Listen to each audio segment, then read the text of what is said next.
Hello, I'm Senator Rod Grams, and welcome to the October edition of Washington Report. Now, for the majority of Americans, the last few years have been a time of economic growth and opportunity. But unfortunately, the same can't be said for a large number of the nation's farmers who are faced with an economic crisis caused by low prices, natural disaster, and disease. Now, during visits to rural Minnesota and meetings with farmers, I've seen firsthand the devastation and the pain that this crisis has caused. Because of its implications, it goes well beyond rural America. My farm state colleagues and I have worked for months to bring the situation to the attention of the rest of Congress. Through weekly working group sessions, we've come up with a series of some short and long-term solutions to try help our farmers.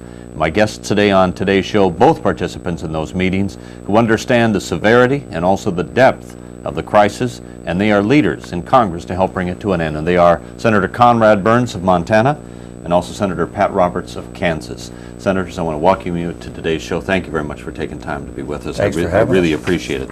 And we have worked for a long time and tried to bring this to the attention that there was a crisis brewing in the farm community. There are some things Washington can do. We don't have a magic wand to undo or do everything here, but we have. And for several years, as I mentioned, America has had a great economic growth pattern. It's been some of the best of economic times for many Americans, unemployment at all-time lows in many parts of the country. But for farm communities, it's a different economic reality for them. And in the face of low commodity prices, natural disaster, plant disease, as I've said, many of our farmers must deal with the difficult task of just trying to stay in business. That is, can they be in the fields next spring? Why, in the middle of all these relatively positive economic times, are farmers facing this crisis? Conrad, we'll start with you. Well, in the first place, Senator Roberts and I way last winter was down in the Pacific Rim. In fact, we stopped in New Zealand and Australia. Now, we weren't in what we call the Pacific Rim. We weren't in Indonesia or the Korean Peninsula, anything like that. We made a trip with the National Science Foundation down to the South Pole. We had an opportunity to sit down and talk to the authorities in New Zealand and the people in Australia. Whenever and the Indonesian thing was just brewing. We had about 4 nations that was in real serious financial trouble, Indonesia just being one of those. We had South Korea, who was experiencing great problems, Thailand and Malaysia. And from that, and as Senator Roberts and I was remarking on our way back home, says we're in for some rough times because our grain markets and so many ag products had been that was a primary market to the Pacific Rim, and our main competitors were the Australians, were the New Zealanders, and of course the European community, the European Union. And with them in trouble and their currency going down in value every day, we sort of had an idea this was on its way.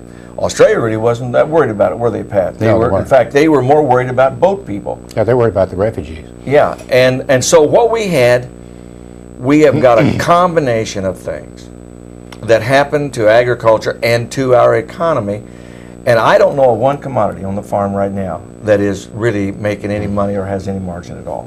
And so, yes, we've had great growth. If you want to take a look at probably what has contributed more than anything else, you realize look at the rise in GDP, contribution to our GDP from information services. I think it's around 6 or 7% now. Right. Mm-hmm. So phenomenal growth, but as far as people who produce a raw product, it has been tough. Pat, the farm crisis, a lot of people, or many, and maybe those who want to use this as a political weapon going into the fall, but say it's the fault of freedom to farm. What do you attribute the crisis to and the work we've been working on? Well, I'd just like to buttress what Senator Burns has indicated. We saw this coming. The storm clouds were building up. You came back from Minnesota. We meet every Thursday morning. We sit down and say, what's in the best interest of agriculture, not only now, but down the road. And you told us up in Minnesota about the disease and about the weather problems and problems on the border, and all of a sudden we got into this real market decline.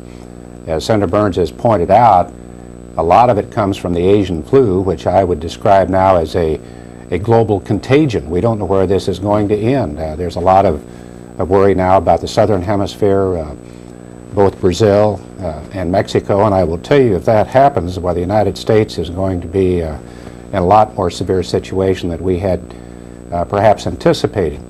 And then you have the real increased production worldwide in the global marketplace. We just don't compete for a domestic market. We have to sell in Kansas, and I know it's true in Minnesota and also up in Montana. 40% of our product goes overseas, maybe 50% in terms of some commodities. And if you're on the West Coast, it even goes up, you know, more than that. Well, if you have a loss of demand, and then your competitors, more especially China, 200 million more bushels of wheat, and the European Union, 300 million more bushels of wheat, Australia with a record crop, all of a sudden that global supply-demand picture really tilted. So if you have increased production by your competitors and a global contagion that wipes out your export market, and it's not only agriculture, we've got it with airplanes, any raw material is in the dumpster. We're really going through a very difficult time. And then add on the problem up in Minnesota, North Dakota, South Dakota, i.e. all of the northern plains, and you have the disease factor, the wheat scab and all of that, and then you had the bad weather. And then you have the unfair trading practices up on the border with Canada. Add all that up and you have an unprecedented time. Interestingly enough, the critics of the Freedom to Farm Bill don't ever say that we're providing in the first 3 years of the Farm Bill about $17.2 billion compared to 10 under the old Farm Bill. The only difference between the two Farm Bills is that the farmer's getting more assistance under the new one. And then, of course, with the emergency assistance that we are providing, it will be substantially more than that. So really, this crisis is not just one issue. It's not just markets, it's not just weather, it's not just disease, but it's kind of like a combination of all of these have fallen on top of farmers at one time. Conrad. That's right, and it's just not, cattle's not making money. We're looking at quarter hogs, 25-cent hogs, $55 fat cattle, wheat, corn, soybeans. There's nothing making any money. And we've never seen that before. We've always, with some segment of agriculture was making money somewhere. And it was a combination of things that coming together of forces, not only domestically, production-wise, but everything else. And then you had a total collapse of the world economy. Let's face it, Russia is just like Indonesia with missiles. That's what makes that very dangerous. But I would say this, under the leadership of Pat Roberts and yourself, when we wanted to come together and to do something about moving this glut, moving this supply out, getting ready for the new crop, and even though it's not bringing enough, but we've got to move it into the hands. It was all of us working together that got after the sanctions deal. And we worked together and got some sanctions lifted for India and Pakistan so we could make that tender. And now in this bill contains how we deal with sanctions. Indemnity payments. We knew that we were being impacted in the markets for the things that this government had done. And we felt like it was society's, if society wanted this done, then they have to pay for those impacts. So it was a combination of a lot of things. Now, how we reacted, I think we reacted pretty well. Maybe some areas we're short, some areas we'd like to fix. But nonetheless, when you have a given amount of money and you'd like to use it in the best, how it best serves our people on the lands, farms and ranches, this is not a bad package. I'd like to tell people in Minnesota that Conrad has hosted these meetings now for about the last 6-7 months. I just buy the donuts every day, every week, as Pat said. And Pat has been the second spark plug in this, and really been one of the well, it's been main his leadership, architects. Well, let me say and working this. basically, I don't know if I have told the viewers, but you used to be the chairman of the House Agricultural Committee. So I mean, Pat Roberts has been deeply involved with agriculture for many years. I think some people say that I used to be somebody, and I'm not, too now sure you're over about in the that. Senate. Yeah, but there's so many components to this, as Senator Burns has pointed out. One of the things where I'm very disappointed, and I don't mean to be partisan, but we have a Department of Agriculture that that outfit has a lot of tools.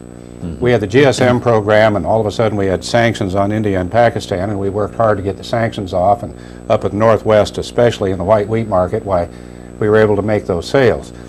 We have the Export Enhancement Program. Now, that, according to the National Wheat Growers, we got to quit taking a knife to a gunfight, and we ought to use the Export Enhancement Program, and they have not done that.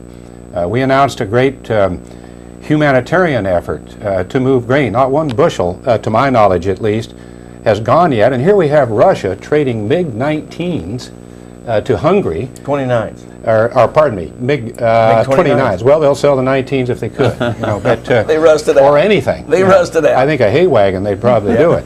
But you know, having said that, they're desperate. Now, why can't we use agriculture again as a tool and a catalyst for peace? That's right. Now, we may not be very happy with Mr. Primakov and what the Russians are up to, but as Conrad pointed out, there's 20,000 warheads, you know, sitting over there, and Russia's in a state now where that federation could really break up. What better time to assist Russia and prove to the Russians that we are still encouraging democracy to help people over this winter? They need food and they need some fuel. And to date, we're working with Secretary Glickman. We hope he can get the job done. But one of the things is that we have to use all the export tools at our disposal. We're not doing that, and we need to do it.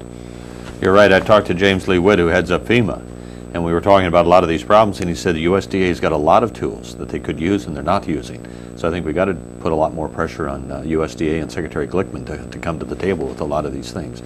Now, as we're talking here, just to be fair, we're in the last hours of this Congress, so things could change by the time this program is viewed, but hopefully this bill is going through. But Conrad, I'd ask you, what can farmers expect out of this bill now? I know there's still some discretion by the Secretary in the final, how the money is dispersed or That's right. You know, I think that one of the biggest components, of course, is the emergency aid. And of course, we've had a disaster in the southeast. We've had the very dry conditions across Texas, Oklahoma, and somewhat into Kansas, and also with the wheat scab and the weather in the northern high plains. So there's going to be help coming there. They're also in the transition payments. We increased those payments about 29%. In other words, for a farmer in Montana, that means about 18 cents more in the transition payments on their wheat. I don't know how that relates to corn and soybeans because we don't have a lot of that out there. But I think that's principally what this is all about. And that's going to be help. Now, there's also another little component in here that allows their bankers a little more versatility. We got a paragraph in there, a part in this bill that lowers the requirements for guaranteed loans through FHA on their operating loans from this requirement of 110% cash flow down to 100%. Now, my small hometown bankers were telling me, give us some versatility so we can use our imagination and we won't have to foreclose on some people that are sort of right up next to the blaze. And so we got that done. We need a tax package. We need income averaging. And we're going to finally get it. By the way, this is the man that got that about 2 years ago. And we were on the floor, and I kept hollering about, you know, when are we going to do income average? And Conrad said, now, Pat, just sit down. Let's just, wait this out. And I'm going to tell a little story here. He waited until most senators got on a plane to go home and told the chairman of the committee that he was going to come with his amendment and force a vote. Well, the chairman took our amendment and got it passed. So every farmer that wants to take advantage of income averaging, here's the guy that got the doggone thing done. That's right. But don't, there's enough wrong things to give criticism to go around. Right. Enough for everybody. But anyway, what I'm saying, we need to take care of estate taxes. We need that 5-year carryback on our depreciation. We've got to do some things that would allow young farmers to level out their production costs. This thing of when they have a good year and then 2 bad years, we all know what that's like. Heavens to Betsy. Well, the only way they can weather those 2 bad years is that they don't want to be giving the government everything in the first year, and that has a lot to do with it. So I think is it a package that we would all like to change? Sure, we would. We'd like to change a lot of part of it. But you got to remember, in the 1995-96 Act, of which was fashioned by this man here, we told American agriculture that we would do those things, and this Congress has failed to do that. And it's not been because There's been a group of us on one side of the aisle or another haven't really pushed for it, but I'm telling you, it is generating the interest to where it's white hot, and to get some of these old biases out of the way and allow us to pass a tax package that we promised him. Now, aside from that, he will be the leader on this because he understands it, and I think Minnesota Agriculture can also say we've got to reform multi-peril crop insurance, and we've also got to do something with crop revenue. I want to talk about that in just a minute, Pat. Let's take a break. We'll come back. I want to talk to you about the long term, and also one of the most important thing is, and that is the peril for, the crop insurance reforms that we need. So we'll be back and talk about that in just a moment. Vince, that new dummy cam is great. Yeah, it'll sure give people a whole new outlook on what it's like when you don't wear a safety belt.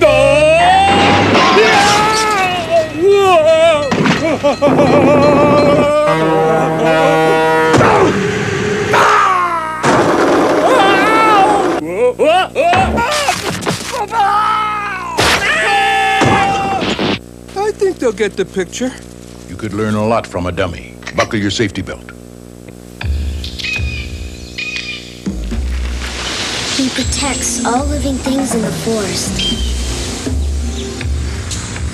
But he can't do it alone.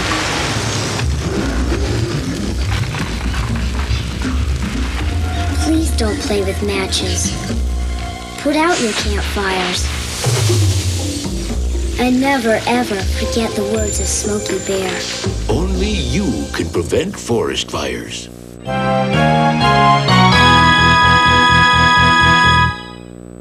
And thanks again for joining us for this month's edition of our Washington Report. Our special guest this month to talk about what we're doing with the farm crisis and how Washington has responded is Senator Conrad Burns of Montana and also Senator Pat Roberts of Kansas. I want to thank you both for being here. Pat, before we left, we were talking a little bit about what was in the Farm Bill yet, what farmers can expect, and then also looking long-term, where we go from here. This is short-term help that the farmers really need right now. But we can't just wrap this up and say that solves the problem. There's some long-term things Congress has to do, part of it promised in the 1996 Farm Bill. But where do we go from here? Well, I think first you focus on the short-term cash flow assistance. Now, I know there are some that would rather go the loan rate route, if that's the way to put it. But I think that would be very counterproductive over the long term, and I think the farmer would prefer the cash flow assistance that will be provided. Now, here's what's available. You have the loan deficiency payment. You have your regular transition payment of about 65 cents a bushel. I'm talking about wheat, and there's a corresponding number for corn. And then you have this emergency payment, the lost income payment of 18 cents. And then on top of that, if you so choose, and many farmers probably won't want to do this, some will. It depends on their not so friendly lender and the situation that they're in, but they can take next year's transition payment as well. You add all that up, it's about, what, $4 wheat. Now, there's a danger there. If prices don't improve, that you wouldn't get next year's payment, but we felt that we need to put as much cash flow assistance on the table as possible to provide help to that individual farmer. Now, you ask about long term. When we did Provide Freedom the to options Farm, for them, right? when we did the Freedom to Farm bill, there was a policy ledger. And I told the leadership and everybody that would sit still, listen, okay, if you move away from command and control agriculture, and the USDA saying, now, Conrad, we want you to put that seed in the ground, and we want that acreage base, and you can't plant here, and you can't plant there, and you might get a subsidy. And we might change the subsidy. We said, no, let's let Mr. Burns make that decision if at all possible. But on the other side of it, we said we need a strong and aggressive export policy. That needs to be changed. It's not strong enough. We need a trade policy that is consistent. And I will tell you, I'm not very happy with some of my Republican colleagues in trying to fashion a package that is very consistent in regards to the trade initiatives that we have to have, sanctions reform, normal trading status with China, IMF funding. Yes, we have real problems with NAFTA, oversight on NAFTA, fast track. That's a most unfortunate situation. I know the pork producers came in and said that was a real blow to them. And then you needed the regulatory reform, and finally I'd get to crop insurance. Now, I got a plan for crop insurance. I tried to get it done as of this year with your help. We've talked about it. Why don't we take the money that is set aside for crop insurance and give it to the producer, let them make a choice from a pool. He'd have to spend it on crop insurance. so that he can take advantage of the many programs that are out there, more especially crop revenue insurance, and fund it to the extent that it works. Then these problems wouldn't be so exacerbated when we get down to these kind of tough times. So I hope we can have the tax policy changes, the aggressive trade policy, regulatory reform, and crop insurance. You add all that up with freedom to farm and strong markets, well, we'll be all right. Let's talk about crop insurance if we can. Senator Lugar, who chairs the Agricultural Committee, has said he's going to begin holding hearings next spring on this. I know you've been working on a package. I've been working closely with all the farm groups in Minnesota, have come up with some ideas, hopefully can be a part of this as well. But that's an important tool that farmers really think they need, and like you said, if we can give them these tools, keep it into the private sector, have them do the risk management, then it will not be the crisis here in Washington. It will be handled more on the farm than here. I agree wholeheartedly. You just made the speech. Okay. Well, I was looking for a response here, but... I can remember some long years ago when I used to do interviews, Rod. I used to interview Mike Mansfield. Mm-hmm. You could take 1 minute to ask him a question. Big, long question. He said, yep. Nice job. And there's others that you only get a chance to ask one question and they take the rest of the program That is to answer. exactly right. I should mention that both of Present these... company accepted, of course. Right? Both of these gentlemen have been involved in the media in the past, as well as being, very involved in other things and in politics as well. So they've been in studios like this many, many times, and I thank you for being here today. What about the sanction policies that we mentioned, the export policies, the aggressive trade policies this country is looking at? But we're looking in a phase right now where we got the Asian flu, we got Russia collapsing in the economies they have, Ukraine is in trouble, it's threatening South America, etc. How do we put together some of these economic and trade policies in this type of environment? I'm going to answer this, and then I'm going to turn it over to Pat.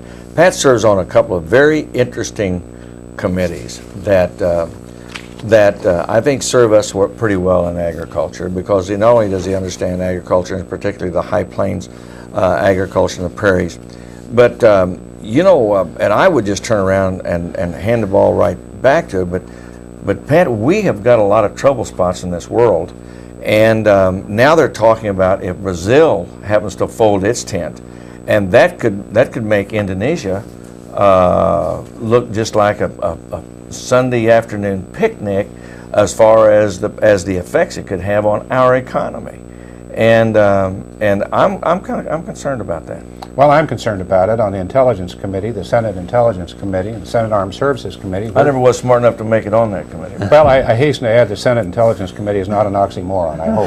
But, the commander of the Pacific Fleet, when we were out there, gave us a report, and he said, the first obligation of the federal government is to provide for our national security. If you have national security, you have stability. Then you have a chance for economic opportunity, and then you have individual freedom. Well, the problem right now, we're just in chaos over there, and you're right, it could very well go to the southern hemisphere, and then up to Mexico, and then a lot of banks that hold a lot of assets there, and a lot of loans. We're in a world of trouble. But what do you do? I know there's a lot of concern about NAFTA, about fast track, about all of these trade agreements, and you're right, Conrad, you just nailed it. When we put together NAFTA, the oversight job was sort of left by the wayside, and you don't have the level playing field that we had anticipated. And I try to point out to people that any trade agreement is not going to be a panacea. All it is an agreement to sit down with the other fella and discuss the same problems you're going to have anyway in one room with some kind of a deadline to try to figure it out. And boy, do we have problems with Canada, and for that matter, Mexico. But having said that, we are in a global marketplace, and you have to have a strong and consistent aggressive trade policy, or you'll do what my predecessor used to say. He said, we'll smell it and not sell it. That's right. And we really have to get those commodities going. So I'm very hopeful we can do that. I'm not very happy with the record of this Congress, and quite frankly, the administration's been absent without leave on this matter. Right. They've been AWOL. But I want to point out, Rod, though, that you being a member of that little group that got together and have coffee, and that's all we do. We sit around and we talk about some things to do. Don't devaluate yourself on your leadership when we got into this thing with sanctions and what we could do in the international trade arena, because it took there's about 6 or 7 or 8 of us that had we not had that group, I'm not real sure we'd have got that done. I don't think those sales would have come about. No. Rod's so effective on the floor, he made the speech in language everybody can understand, as opposed to some of us that I know. Yeah. And you know, this administration, with all due respect to administrations, what is it? 62 sanctions have been put on in the last, I don't know how many 4 years. We've walled off 75% of the world's population, everything from tuna nets to you know, setting off the explosions in India and Pakistan. How can you have a market-oriented foreign policy with 75% of the world's population walled off? That's right. And so we really have to dedicate ourselves to comprehensive sanctions reform in the next session. All right, we have to take another quick break. We'll be back with our two special guests right after this.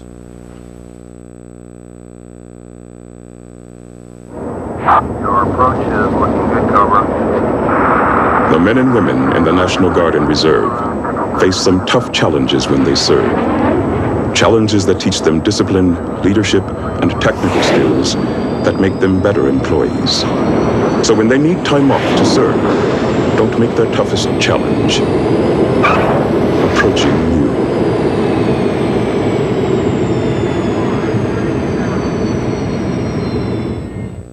My hero? Isaiah Thomas, Kevin Costner, Mr. Wong. These are teachers, but to the kids they've reached, they're heroes. My hero? Mrs. Wooten. If I don't get through to that child, who knows, maybe no one else will. Teachers have the power to wake up young minds, to be heroes, to make a difference. Reach for that power. Teach. Find out how by calling 1-800-45-TEACH. Be a teacher. Be a hero.